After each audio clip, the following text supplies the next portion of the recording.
Okay. Welcome back to Lenz's Comic Corner Classic. This is episode number 21, 22, and Doubleshot 2016. So, I have a Spawn trade and a Batman trade. First up we have is Spawn Origins Collection Volume 18, which collect issues 105 to 110. Yep. By the way, with this one, we have about 3 more trades left until we're caught up with reviewing the Spawn Origins Collection. What exactly happens in these trades, in these issues? Not a heck of a lot, per se. Because it seems as though, like, after the epicness that was issue 100, it seems like, though, we're just doing just whatever, basically, Tom McFarlane wants to do this book, because he's more focused on his toy line. So you have Tom McFarlane, who does the main story. He does pretty much the writing for the story for all 6 issues in here. He co-writes it with Steve Niles for issues 105 to 106, and the remaining 4 issues are co-written by Brian Hooligan. The artwork is by Angel Medina. The cover artwork here is done by Clayton Crane. The regular covers of the issues are done by Greg Capullo and Tom McFarlane. Yep. Mostly put, basically, Spawn does not want to be called Al Simmons anymore, because like he really is. There's a brief conversation between him and Twitch, talking about Twitch's son. Doesn't seem like a lot. We see some stuff. It's like these issues are to build up to something here with this girl. And we're basically building up to something here. It's not really a lot, per se. It's like, we build up to like a conversation with somebody, and that's pretty much it. It just seems as though we're just building to something here. That's what you can say these issues are. I'll give it a 9 out of 10. Still enjoy Spawn. Alright, next up is a very infamous book. By the way, this issue was released in 2001. We have Batman, The Dark Knight Strikes Again. Written by Frank Miller. It's written by Frank Miller and Len Varney. And oh boy, this book is infamous, because at the time of writing this book, from research reading, and Linkar bring up his review for this book, apparently I think it was the second issue, I believe it was, at the time he was writing the issue, that was when the Twin Towers were hit by those 2 airplanes. Yep. So he took inspiration for that and had the Batmobile crash into a building. A flying Batmobile. Now, in the case of this story, I actually really enjoy the writing here, more I enjoy the artwork. Linkara I thought it was a really terrible book. I thought the writing was that I actually enjoy the writing here. Though it's a bit weird of how the artwork is. Let me show up the artwork here, because it is by far, it just seems like, though, like this book was rushed. Yeah. Because basically we have this President Rickard, and he's being interviewed by Jimmy Olsen. Yes, Jimmy Olsen. And it turns out this Rickard is not a real person. He is, in fact, a hologram. And we also see this this bearded guy who's fighting a creature, and it turns out this is Ray Palmer. Linkara makes jokes every time. Basically, when he sees Ray Palmer, he says, "I'm Ray Palmer, welcome to pain." If you're wondering what it's a reference to, that's Justice League Cry for Justice, done by James Robinson. Yes, he wrote that book. Yes, probably by far, I think of all the books he ever gets, normally this guy gets a lot of positive praise for his work he's done. I think Cry for Justice is probably by far the most negatively received book he's ever written. And he just wrote it because I'm not sure why he wrote it. I never met the guy.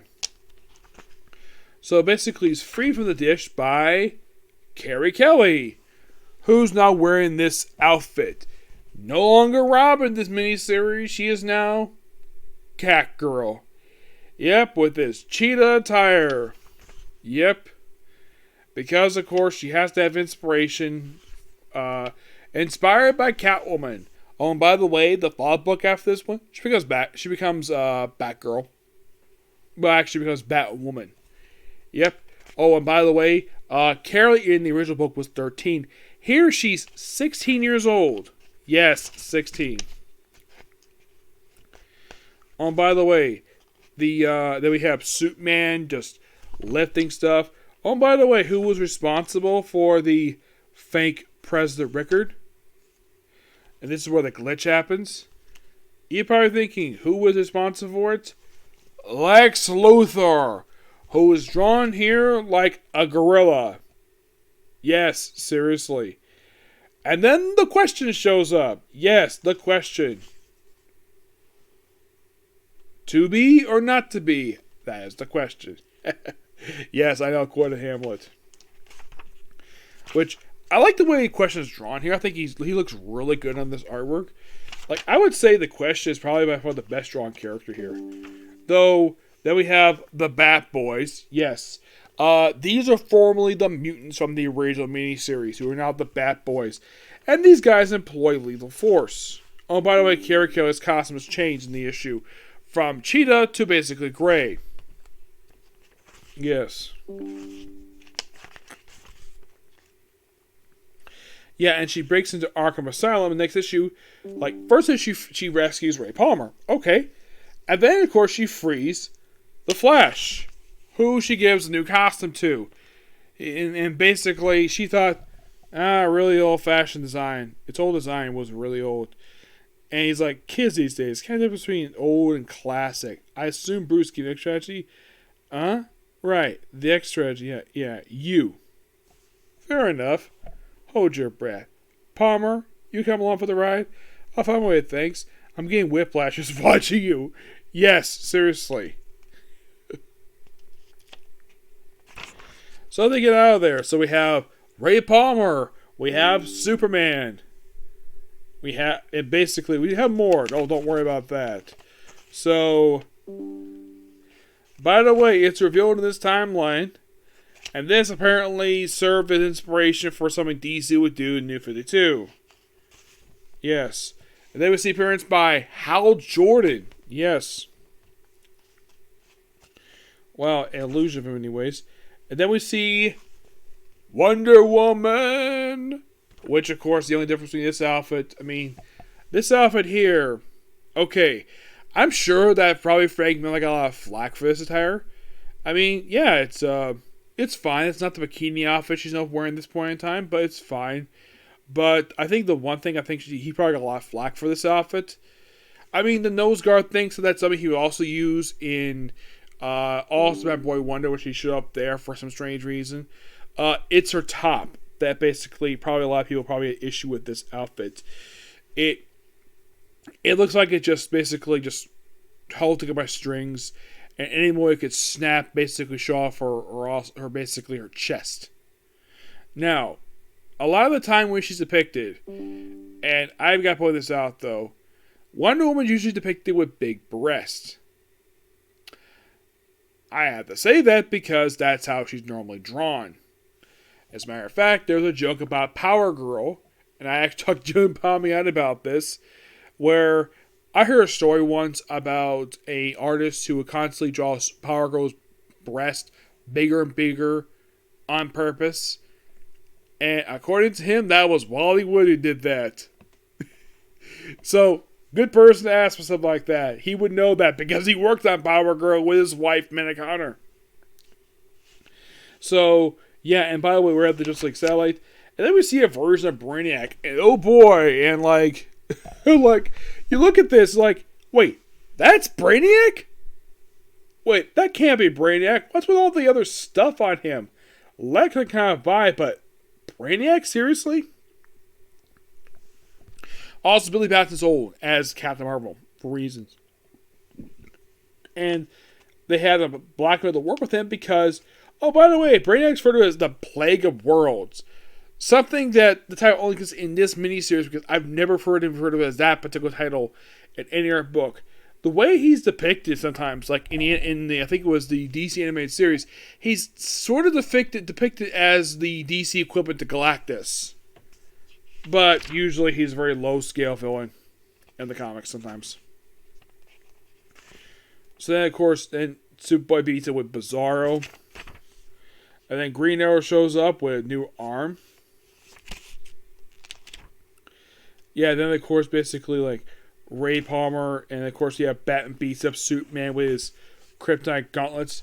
And great job, Miller. That looks really good. And that's the end of issue 1. And we have these girls who apparently wear paint-on outfits. Okay, and there's protesting, trying to prevent this concert. This is called the Bat Chicks. And then we have a Batmobile flying. And yeah, here's the inspiration from 9/11 here. Yep. So he breaks into LexCorp with Carrie Kelly as Catgirl, who's now gone Cheetah. And yeah, he finds Lex, beats him up, and then he proceeds to act like Zorro by slicing a Z to his face. And then we have the elongated man show up. Yes. Elongated life. Huh? Well, Barry, it's been ages. How's it hanging? And he just disappears while holding a martini and a cigar. And I'm presuming the woman with him was probably his wife, Sue Dibney. And Superman's been beat up by Batman. Well, because in the previous book I beat up Batman. And then, of course,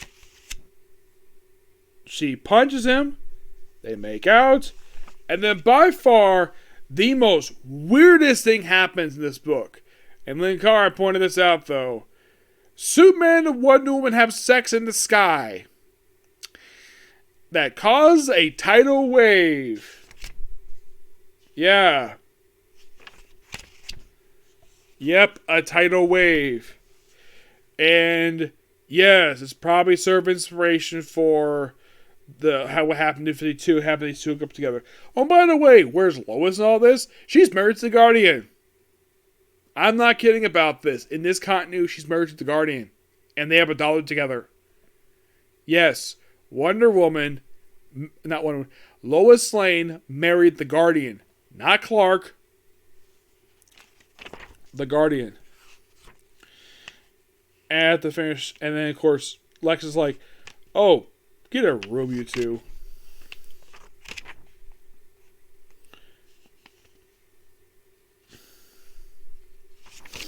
Then picks up an alien, and then we have Elongated Man reunite with Plastic Man. Yes, who, by the way, Plastic Man made his debut 20 years before Elongated Man did. Elongated Man made his debut in the 60s, while Plastic Man made his debut in the 40s. Interesting these two share a comic together, given the fact these two very rarely ever did. Yeah, difference between these two, they have very similar origin stories where they got the powers. Plastic was a fugitive from the law who drank some juice at a temple and became Elastic Man. While in the case of Elongated Man, he drank he ate some fruit at a temple. And you might be thinking, wait, this sounds so similar. Well, that's kind of how it's been explained over the years. So, the Plastic Man turned into a car, which of course he would do this. And then we have... Wait, is that Cosmic Boy? No. This apparently is the Joker. Well, the second Joker, because the original one killed himself in the original miniseries. And he stabbed multiple times the Guardian, the husband of Lois Lane. Yes. And then he supposedly kills him. Yep. And of course, Freddy Brainiac. All of us did Kandor stuff. And then Joker goes after the Creeper. Yes. So first going to have a character by Jack Kirby, and now you're going to have the character created by Steve Ditko. What's going on here? By the way, in case you're curious though, we have two Steve Ditko characters in the series. First it was the Question, now it's the Creeper. Yes. So then we have the Question arguing with, I think it's supposed to be not Lex. I think it's supposed to be Lex. So then Captain Marvel shows up, or you have Wonder Woman Pegasus. And then we have debut of Supergirl. No, not Kara Sorrell. This is Superman and Wonder Woman's daughter. Yes, seriously. Which, by the way, in the follow-up to this, she gets a brother. Which Wonder Woman proceeds to basically do a battle with carrying a baby. And then I'm sure, probably, like I mentioned in that review for Dark Knight Master Race, he probably suggested Brian Adams, hey, why don't we have a scene of her breastfeeding? Yes, seriously, that happened in that book. So that's finding Brainiac, and then we have apparently the children of Hawkman and Hawkgirl show up. Yep. Yeah, they show up and they're basically helping out Superman deal with Brainiac. The back chicks of the concert. And we have, for some reason, Plasmac saying Rodney King, Rodney King. Now you're probably thinking, Rodney King, what is that, you might ask? Well, that was the 90s version of what happened with the Black Lives Matter, what happened with the start of the Black Lives Matter movement happened a few years ago. Yeah, it's similar, but that turned into a riot, and that was confined to one city, not multiple cities across the damn country. Yes, seriously. It's similar, but those were complete idiots, just basically ransacked because they felt like ransacking. Yes, the Black Lives Matter movement were basically a bunch of buffoons. Like, I have nothing against them protesting at the time. I had nothing against that at all. What I did have something against them for doing was vandalizing stores. Like, oh my gosh. Like, I remember this happening on the news right after what happened to the guy who got killed by the police officers who were racist. And the first thing these idiots, associated with the Black Lives decided to do is to basically raid that Target store. The one where the incident happened. They decided to raid it, and I'm like, yeah, by what's happened in Minnesota. I know I'm basically mentioning something that happened a few years ago, but I watched this happen on TV, this incident happening. Like, I heard about this in the news.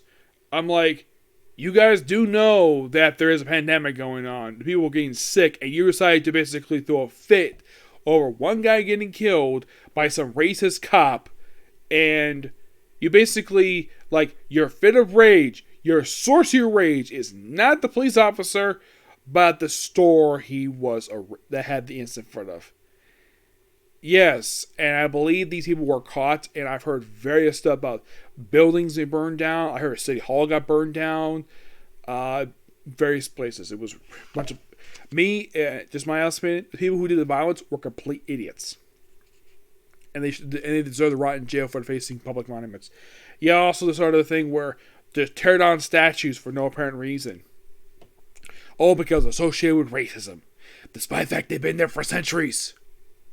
If you wanted to basically have them removed, contact local government. Don't do it your frickin' selves. You're basically defacing public property. Yes. Rant over Black Lives Matter movement. So so apparently this version of this woman dressed like Black Canary, turns out she's actually Black Canary, and she helps out and summons, that someone had Bruce Wayne. By the way, he's bald in this book for some reason. And we have this weird Gumpy who basically says help out, who turns out this actually is Hal Jordan. Yes, seriously. This Gumpy alien is Hal Jordan. Yeah, so they proceed to help out. And by the way, the whole thing with the Supergirl, she never touches the ground. Because she thinks that basically walking on planet Earth is beneath her. So she flutes. A lot.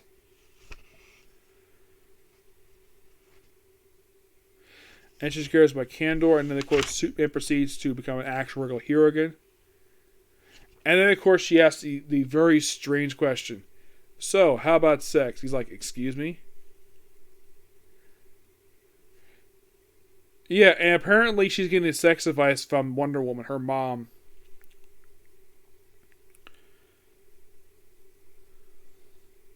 And he's like, never Terrence the fragile, puny, stupid, these humans in their place.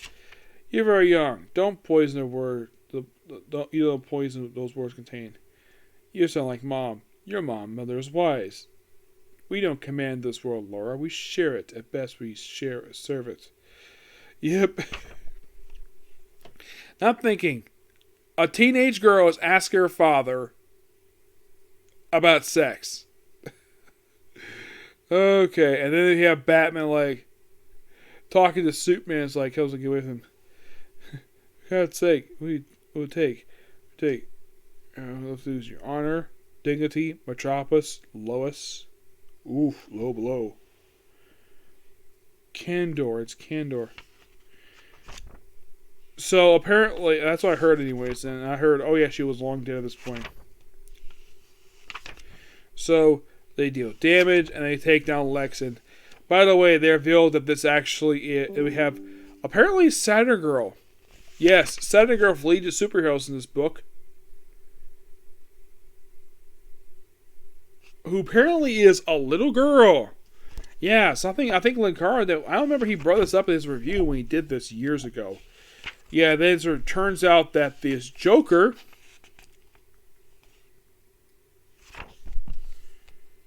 who gets killed in this book. Okay, if you wonder who this Joker is, it's Dick Grayson. Yes, for some reason, Dick Grayson got turned into a villain. And he gets killed by Green Arrow. Yes, Green Arrow kills somebody who was his adopted son's best friend. Yep. And of course, they had a big humongous battle. And of course, you have Lex, who basically is taking off his clothes, with the exception of his shorts and his sneakers, and proceeds to beat the crap out of Batman like he's the Penguin from Danny DeVito's. Actually, the Penguin actually did this in Batman Eternal. He beat up a gangster. Then we have Big Barda showing up. Yes, Big Barda, another Jack Kirby character. So they stop Brainiac. And the world is saved. Yep, the world is saved. Dick Grayson is basically turned to a hologram and he's killed. Yes. And then basically they had five new presidents. And the kind of weird thing, you have the Question and Green Arrow arguing about objectivism.